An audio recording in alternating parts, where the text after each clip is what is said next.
नूर आलम खान साहब, thank you. Thank you honourable speaker साहब।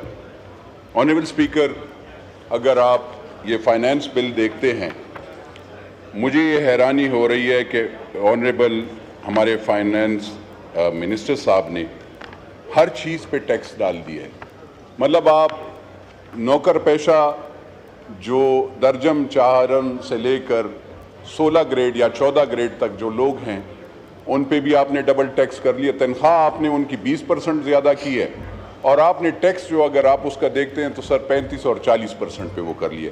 इसी तरह सर कोई भी इनकम, यानी कोई दुकानदार हो, कोई हारी हो, ज़मींदार हो, वो अगर अपनी बेटी के शादी के लिए ज़मीन बेचेगा तो उस पर भी आपने टैक्स डाल दिया है 45%। अगर कोई, क्योंकि ज़मीनें बेचनी हो, तनख्वाहदार नौकर भी हो सर, तो हम कैसे ज़िंदगी वो करेंगे? अगर आप 45% आप टैक्स लगाएंगे, 35%, 7 लाख रुपए पे भी सर 35%, कहाँ पे ये जिएगा कैसे सर?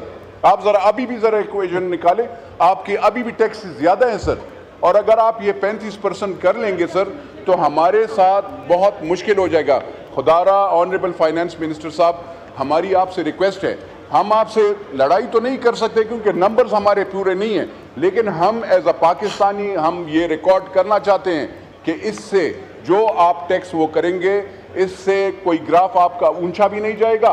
दूसरी बात यह है कि इससे हम जमींदार लोगों का भी बहुत मुश्किल काम हो जाएगा और नौकर पेशा लोगों का भी हो जाएगा।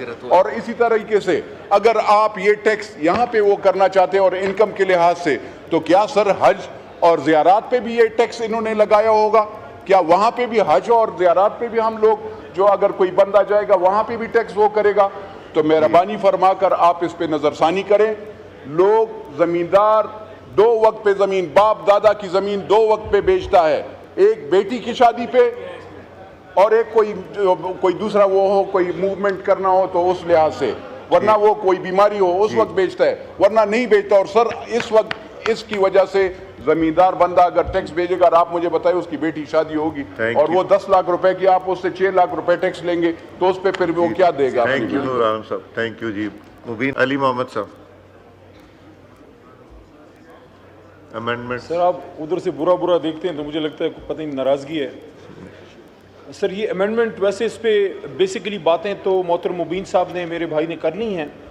मैं इस पे बस 3-4 बातें मोहतरम जनाब फाइनेंस मिनिस्टर साहब की गोश गुजार करना चाहता हूँ कि ये आपकी अच्छी सोच है कि आप चाह रहे हैं कि टैक्स नेट को बढ़ाए, और that is the way forward कि डायरेक्ट टैक्सेशन बढ़े और इनडायरेक्ट टैक्सेशन कम हो।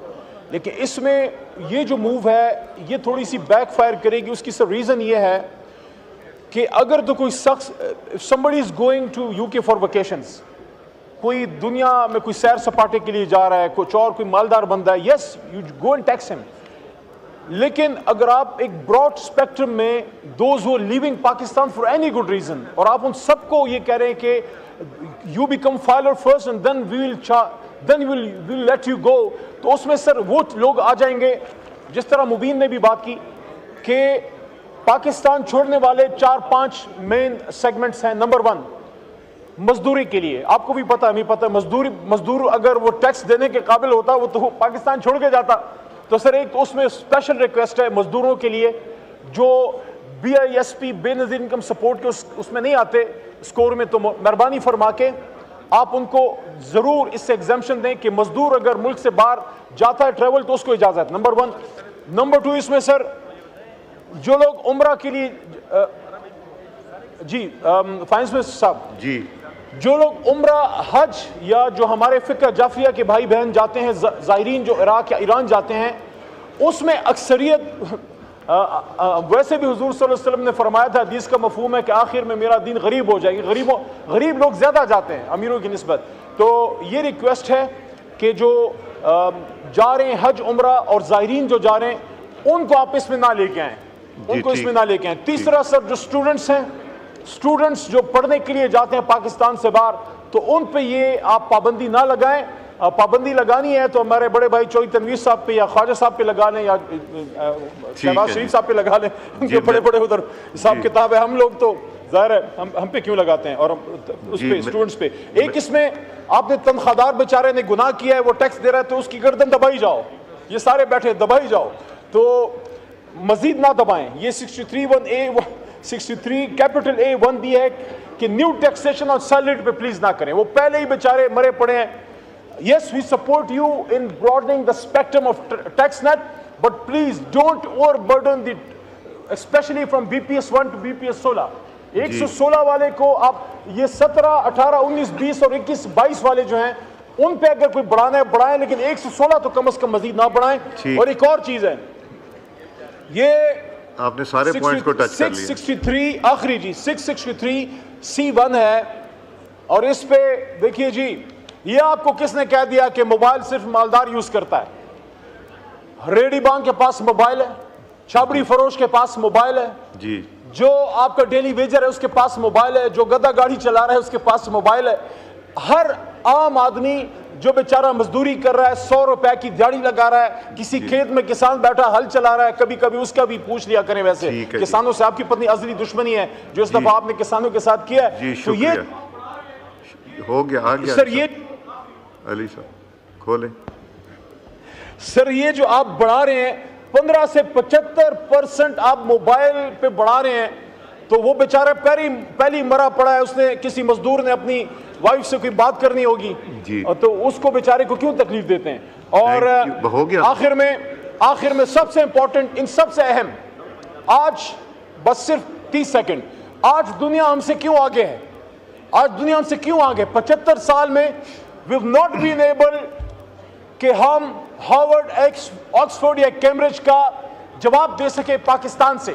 आज भी बैरिस्ट्री करके फख्र महसूस करते हैं, with all due respect to my brother barrister, but ये चीजें चेंज करें। वो वक्त कब आएगा जब बाहर से रिसर्चर आएगा, पाकिस्तान की डिग्री लेके फख्र करेगा कि मैं लंदन में फिर रहा हूं लेकिन मैं कायदे आज़म यूनिवर्सिटी की डिग्री मेरे पास है। तो यहां जो बेचारा रिसर्चर है, जो टीचर है, उसकी रिसर्च जो टीचिंग पे, उस पे क्यों आप टैक्सेशन कर रहे हैं? इसको तो आप रिलैक्स करें ताकि लोग रिसर्च की तरफ, पढ़ने लिखने की तरफ जाएं। मुझे नहीं पता नून लीग की इस कलम से क्या दुश्मनी है जिस पे अल्लाह कहता है कि नून वल कलम। Thank you. फाइनेंस मिनिस्टर साहब ब्रीफ स्टेटमेंट दे दीजिए इसके ऊपर। जी सर, आई थिंक ये सब मोअज़्ज़ज़ अरकान ने जो बातें की हैं मुझे उसकी बिल्कुल समझ आती है, लेकिन मैं उसका थोड़ा सा एक कॉन्टेक्स्ट दे दूं। जहाँ तक टीचर्स रिसर्चर्स का है वो एग्जेम्पशन हम रिटेन कर रहे हैं। जहाँ तक एग्रीकल्चर का ताल्लुक है, fertiliser, pesticide which are important inputs into the agriculture industry, वो हम एग्जेम्पशन रिटेन कर रहे हैं। तो ये सारी चीज़ें हैं जिसको एक्सेप्ट करना चाहिए। मेरे एक मोअज़्ज़ज़ भाई ने अभी बात की, लेकिन वो कॉन्ट्रडिक्टरी है। एक साइड पे बात करते हैं सैलरीड क्लास की और उसी लुकमे में बात करते हैं कि एक्सपोर्टर्स जो हैं उनको आप टैक्स रजीम में ना लेकर आइए, जो रेगुलर टैक्स रजीम है। आपको मालूम है कि salary class pays more taxes in this country than the entire exporting community in this country.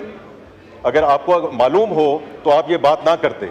तो इसलिए हम उनको नॉर्मल टैक्स रजीम में लेकर आ रहे हैं। उनकी एक्सपोर्ट पे टैक्स नहीं लग रहा है, ये लग रहा है उनकी इनकम पे।